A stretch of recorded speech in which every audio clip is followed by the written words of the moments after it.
Hello and welcome to my YouTube channel.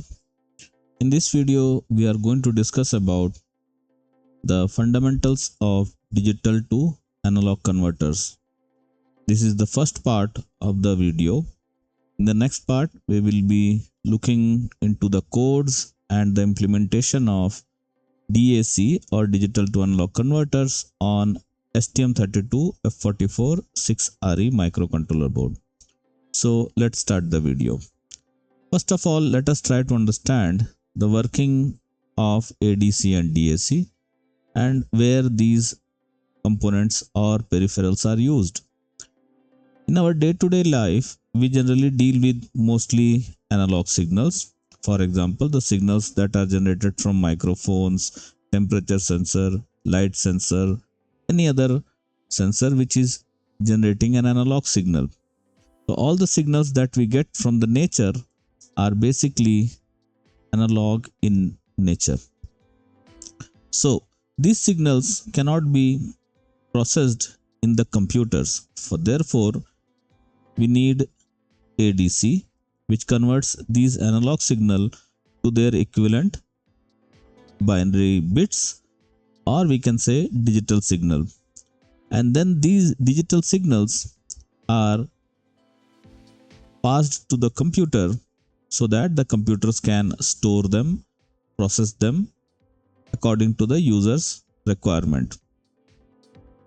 And once these data are present in the computer, we can use them anytime and regenerate the original signal almost equivalent to the original signal using digital to analog converters.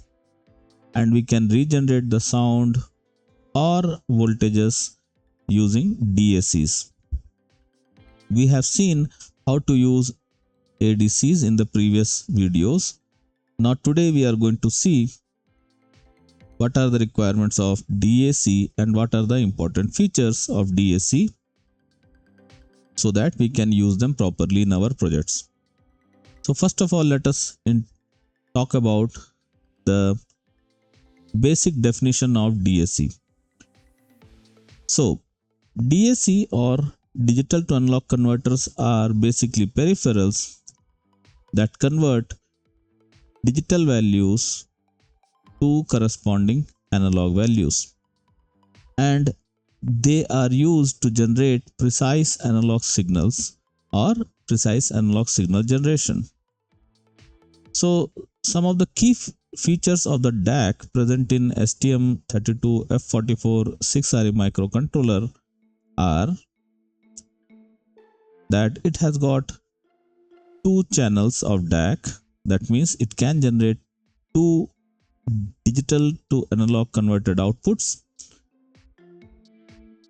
It has a resolution of 12 bits. So therefore 2 to the power 12, it can generate 4096 or we can say 4K discrete voltage levels. The reference voltages are generally or typically the supply voltages that we provide to them. The range of output or the range of voltage output can be between 0 to the V reference voltage. Now let us try to understand the functionalities and the modes in which the DACs can work. So basically there are two output modes.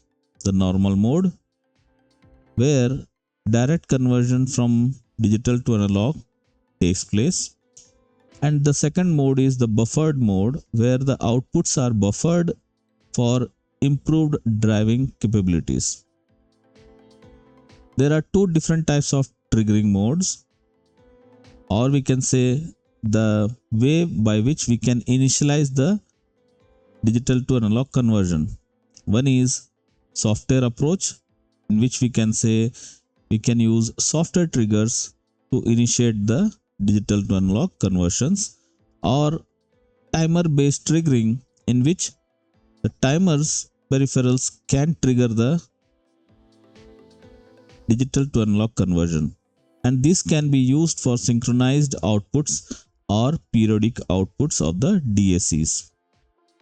Apart from that, we can use them to generate various waveforms like sine wave, triangle wave, ramp, square wave, and so on.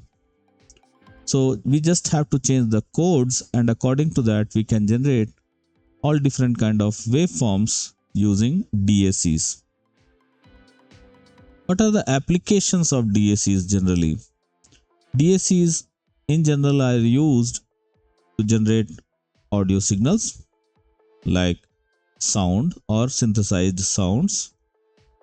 It can be used to generate signals like sine wave, triangular wave, or any other different types of waves. It can be used for interfacing with the sensors so that we can convert the digital sensors reading and generate an appropriate analog output for external devices. It can also be used for pulse width modulation filtering.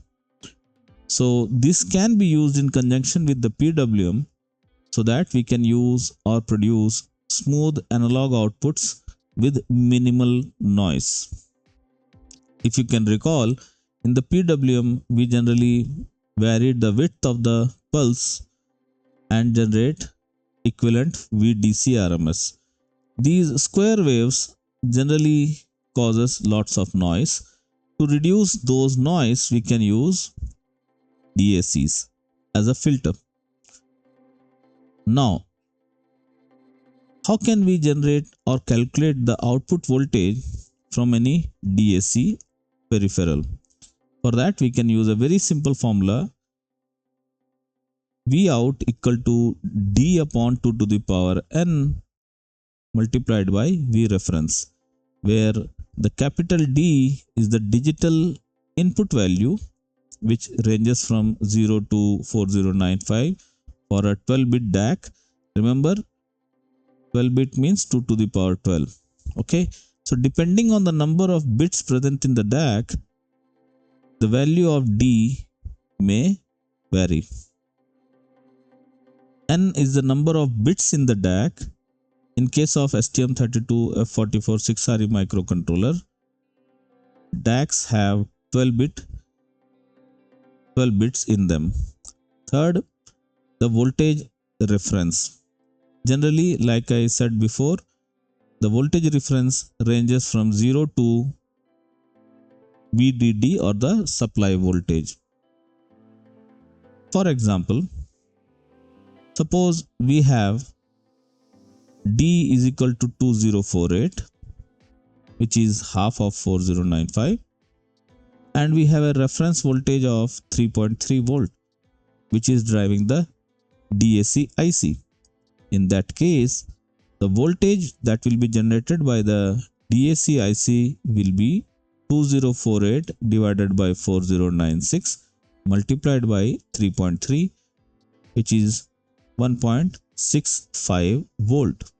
So depending on the value of D, the voltage output will vary. Next, let us talk about one of the very important feature of DAC, that is the resolution. And how can we calculate the resolution of any DAC IC? To determine the DAC's resolution, we can use a very simple formula again, which is Vref upon 2 to the power n, where Vref, like I said earlier, is the supply voltage in general, and n is the number of bits. So, assuming Vref is 3.3, which is in case of STM32F44 RE microcontrollers reference value, then in that case, resolution is 3.3 volt divided by 4096, which is 2 to the power 12. So the smallest value or the smallest step size of the DAC is about 0.8 millivolt. How can we visualize it? For example, I said we can have a DAC which will range between 0 to vref, and how many steps it will take to reach from 0 to vref will depend on the number of bits. Okay, in this case, if we have 2 to the power, if we have 12 bits, then the microcontroller will take 2 to the power 12 steps, that is 4096 steps to cover 0 to 40 or 0 to 5 volt. And the smallest step, okay, the smallest step here, assume this is the smallest step, will be approximately 0.8 millivolt. Now coming to the sample rate calculation. Basically this is a very simple equation. It is the maximum sample rate of any DAC and it depends on the clock speed configuration. For example, if we have a 180 MHz clock connected to the DAC, and if we want to take samples at a rate of 1 millisecond, then we can say the sample rate is 1000 samples per second. So in every second we will get 1000 samples, provided we have kept the sampling period at 1 millisecond. We can change the sampling period depending on the speed of the microcontroller. And like I said, total output range calculation will depend on the supply voltage that we are providing to it. So generally the output range varies from 0 to vref, or the supply voltage. In case of STM32F44 6RE microcontroller, the voltage reference is generally 3.3 volt.